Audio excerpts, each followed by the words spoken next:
जय श्री राम।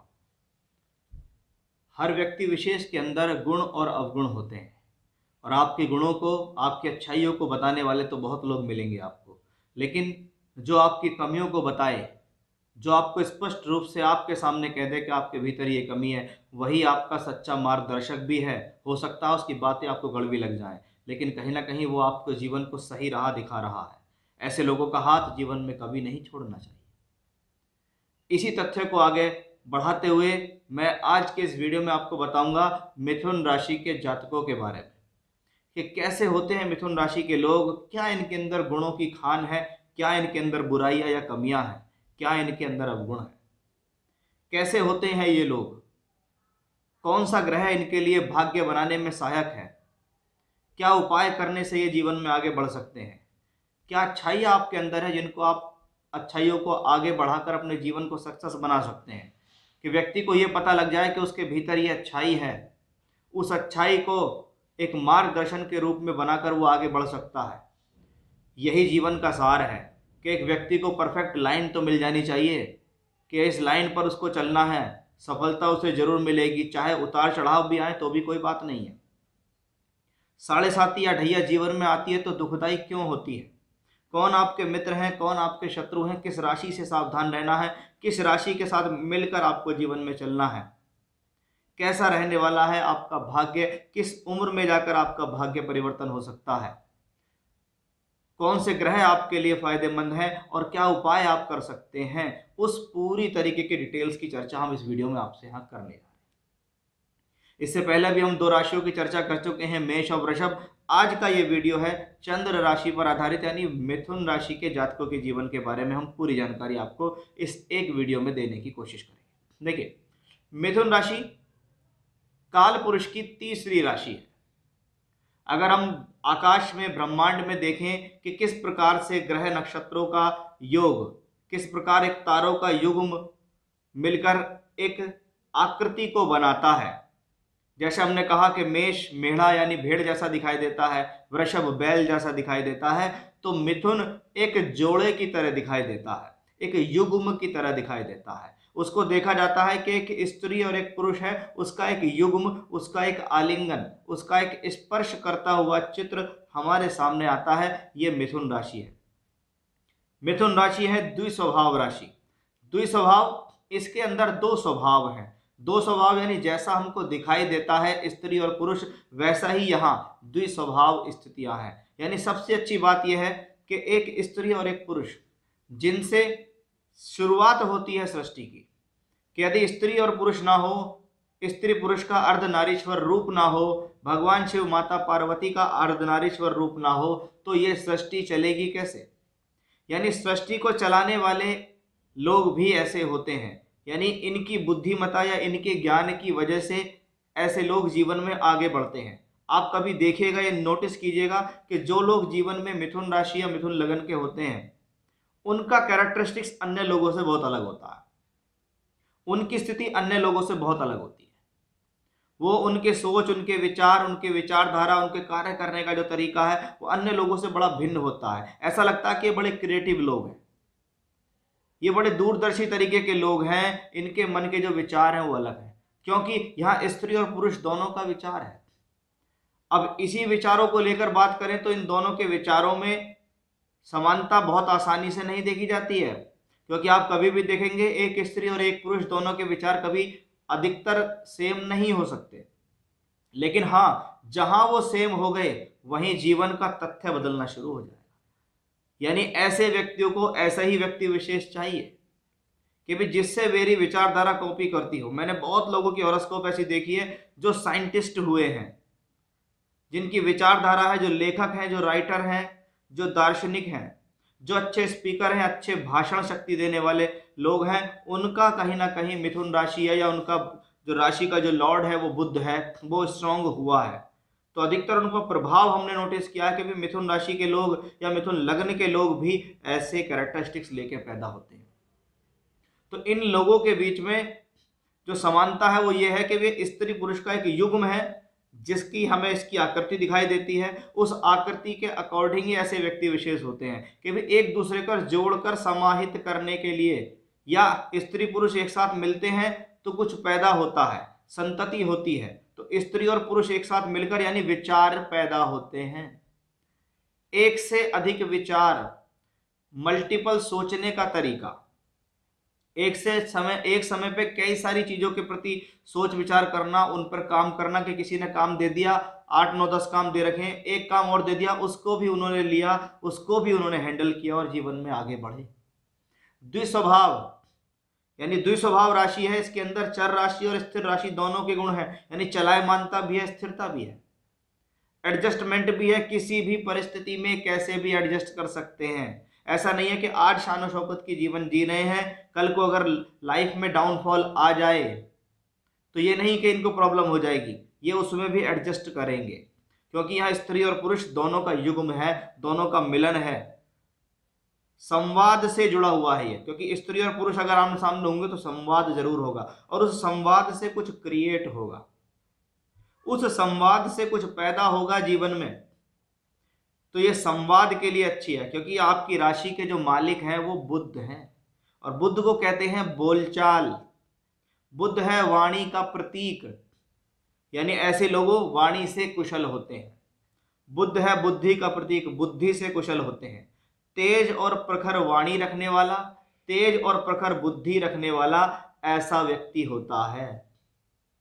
और साथ ही साथ जब देखने में प्रतीत हो स्त्री और पुरुष, तो आप खुद समझ सकते हैं कि ये लोग सभी राशियों पर अकेले भारी भी पड़ सकते हैं, कि बुद्धिमत्ता के क्षेत्र में इनका कोई आकलन नहीं किया जा सकता कि ये व्यक्ति क्या सोचता है, क्या देखता है, क्या तर्क इसके अंदर है।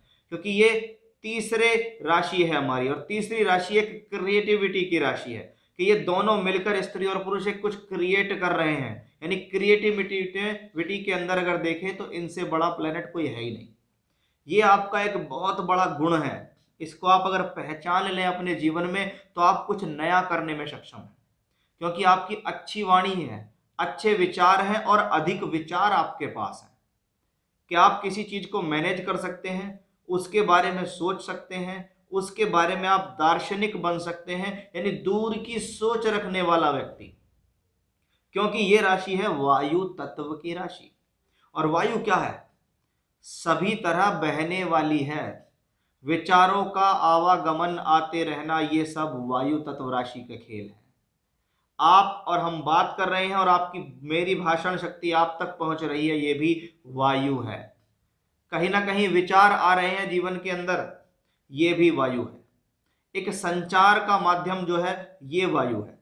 तो वो कॉम्बिनेशंस इन लोगों के जीवन में बहुत अच्छी तरीके से हमें दिखाई देता है कि दार्शनिक में दूर की सोच रखते हैं, ये बैठे यहाँ हैं सोच कहीं और की रहे हैं, बैठे बिठाए बड़ी बड़ी योजना बनाना। मैंने बहुत लोग देखे हैं जो बड़ी बड़ी योजनाएं बनाते हैं, जिनका बुद्धि ज्यादा काम करते हैं, जो शारीरिक रूप से कम काम करते हैं, वो अधिकतर लोग मिथुन राशि के ही होते हैं। इस कारण कभी कभी वो सुस्त भी हो जाते हैं, मोटे भी हो जाते हैं, लेकिन दिमाग इनसे ऊंचा कोई दिमाग नहीं था। जहां पर बुद्धि की बात हो, जहां पर ये बात हो कि भी मुझे स्टॉक मार्केट समझना है, मुझे शेयर मार्केट समझना है, मेरे व्यापार में मुझे लाभ होगा या हानि होगी, तो दो यहीं से आती है। एक अच्छे व्यापारी की कुशलता ऐसे लोगों में देखी जाती है। बहुत बार देखा जाता है कि भी ऐसे लोग जीवन में व्यापारी होते हैं, आसानी से किसी से इनके विचार मिलते नहीं है, क्योंकि ये वही चीज है कि ये युग्म है स्त्री और पुरुष का, और स्त्री पुरुष के विचार कभी आसानी से नहीं मिले। लेकिन जिसके साथ मिल गए वहां पर एक बड़ी क्रिएटिव होती है, तो वो एक बहुत बड़ी अच्छी चीज है, जिससे मिलता है एक बड़ा आविष्कार कि मुझे अपने जैसा कोई मिल गया, अब देखो मैं जीवन में क्या करता हूं। ऐसे लोग देश काल पात्रता के अनुसार जीवन में आगे चलने वाले होते हैं।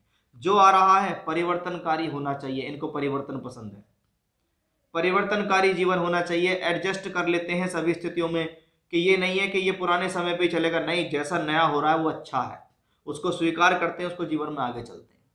तो वो सभी स्थितियां, वो सभी गुण आपके अंदर विद्यमान है। प्रॉब्लम कहाँ है कि आसानी से किसी से जमती नहीं है, आसानी से किसी से विचार नहीं मिलते हैं, तर्क शक्ति बहुत तेज है, तो किसी से आसानी से बहस भी कर लेते हैं और उस बहस में हारते भी नहीं है, चाहे उस बहस का कोई परिणाम हो या ना हो, लेकिन अपने आप की हार कभी स्वीकार नहीं कर पाते हैं, क्योंकि इनके पास विचारों की, भाषण शक्ति की खान है, शब्द इनके अंदर से निकल निकल के आते हैं, उसको कहते हैं क्रिएटिविटी। कि आप कुछ सोचेंगे वो कुछ सोचेगा, तर्क आपके ऊपर लगातार देगा। ये मिथुन राशि के जातकों के अंदर ही ऐसा देखा जाता है। अगर हम बात करें कि मिथुन राशि के जातकों के लिए कौन शत्रु हैं, अगर हम शत्रुता की बात करें तो आप देखेगा कि कम से कम मेष राशि, वृश्चिक राशि और कर्क राशि के जातकों से थोड़ा सा आपको सावधान रहना चाहिए। इनके साथ आपके संबंध इतने बढ़िया नहीं रहते। तो वहीं वृषभ राशि, कन्या राशि, तुला और कुंभ राशि के लोगों से आपको जीवन में बनाकर रखनी चाहिए, या ये लोग आपके लिए फेवरेबल है। अब आप देखिएगा कि मिथुन राशि के अंदर है क्या चीज आके। मिथुन राशि के लॉर्ड तो बुध है, और बुध है क्या चीज, बुध की इस राशि के अंदर 3 नक्षत्र आते हैं, जैसे मृगशिरा है, आद्रा है और पुनर्वसु है। मंगल का नक्षत्र है, यानी तेजी भी इस नक्षत्र के, इस राशि के लोगों में मिलेगी। राहु गोपनीयता, षड्यंत्र और क्रिएटिविटी मिलेगी। और बृहस्पति का नक्षत्र है, इसका मतलब ज्ञान भी ऐसे लोगों में पूरा होगा, यानी साम दाम दंड भेद सभी नीतियों से परिपूर्ण होगा ये व्यक्ति। अब मिथुन राशि काल पुरुष की तीसरी राशि, तीसरा घर क्रिएटिविटी का, कम्युनिकेशंस का, मित्र बनाने का, यात्राएं करने का, ऐसे फील्ड जिसमें लोगों के बीच जुड़कर संचार होता हो, उस चीज का फील्ड है तीसरा घर। तो तीसरे घर से जुड़ी हुई या थर्ड राशि से जुड़ी हुई कारकत्व भी ऐसे लोगों को मिलते हैं, यानी बहुत बेहतरीन होती है ये राशि। अब जीवन में 7.5 या ढैया कष्टकारी आखिर क्यों हो जाती है? आप ये देखिएगा कि आपकी राशि से अष्टम और नवम दोनों के मालिक शनि है, यानी शनि कर्मकारक भी है, लेकिन शनि पहले अष्टम है फिर नवम है, यानी पहले वो आपको रगड़ेगा फिर वो आपका भाग्य बनाएगा। इसलिए जब भी कभी 7.5 या ढैया आपके जीवन में आती है तो आपको कष्ट मिलते हैं। प्रोफेशनली स्ट्रगल बढ़ता है, धन के लिए स्ट्रगल बढ़ता है, संबंधों के लिए स्ट्रगल बढ़ता है, पढ़ाई में संघर्ष बढ़ जाता है, और कह सकते हैं लव रिलेशनशिप्स के लिए संघर्ष बढ़ जाता है जीवन में। लेकिन शनि आपकी राशि से नवम भी है कि जितना ज्यादा ये प्लेनेट आपको रगड़ लेता है, अंततः उसका आपको रिजल्ट भी देता है। इसलिए ऐसे लोगों को जीवन में 7.5 आ गई या ढैया आ गई तो आप समझ लीजिएगा कि शुरुआती तौर पे तो आपको प्रॉब्लम आनी ही आनी है, लेकिन बाद में कहते हैं ना 7.5 या ढैया जाते जाते आपको कुछ देकर जा रही है, तो वो यहीं से आती है, क्योंकि भाग्य बनाने वाला ग्रह भी आपका शनि है। यानी ऐसे लोगों को जरूर शनि देव की उपासना करनी ही चाहिए। मिथुन राशि के लिए लॉर्ड है, इसको बुध कहा गया, और बुध भगवान विष्णु के उपासक हैं। बुध से रिप्रेजेंट होते हैं भगवान विष्णु, और भगवान विष्णु के जितने भी स्वरूप हैं उनमें किसी में भी जिसमें आपकी श्रद्धा है, आपकी परशुराम में श्रद्धा है, आपकी भगवान कृष्ण में श्रद्धा है, भगवान राम में श्रद्धा है, जिसमें भी आपकी श्रद्धा है आप उनको अपना इष्ट बनाइए और उनकी दैनिक जीवन में पूजा करनी शुरू कर दीजिए। अगर आप चाहते हैं कि मुझे जीवन में कुछ अच्छा मिले, मेरे साथ कुछ अच्छा हो जाए, तो वो आपके लिए सबसे ज्यादा बेहतर इस पूजा पाठ से रहेगा। तो इस वीडियो में मैंने पूरी तरीके से समझाने का कोशिश किया है आपको कि आपकी क्या क्वालिटीज हैं, आप किन क्वालिटीज को पकड़कर जीवन में आगे बढ़ सकते हो। आप इनसे संबंधित क्षेत्र भी अपना सकते हो कि भाई मेरी मिथुन राशि है, मैं किस क्षेत्र में जाऊं, तो आपको इतनी सारी चीजें मैंने इसके बारे में बताई हैं, आप उसको पकड़ सकते हैं, उसको कैच कर सकते हो, जीवन में आगे बढ़ सकते हैं। तो ये था मेरा आज का विषय, पूरी चर्चा जिसमें मैंने की है कि मिथुन राशि के लोग हैं क्या, क्या गुण है, क्या अवगुण है, कैसे हैं, क्या विचार हैं इनके, किन चीजों के से इन्हें बचना चाहिए, क्या आपके अंदर क्वालिटीज है। फिर से इसी प्रकार की जानकारी लेकर आपके सामने हाजिर होऊंगा। तब तक के लिए बने रहिएगा मेरे साथ। जय श्री राम।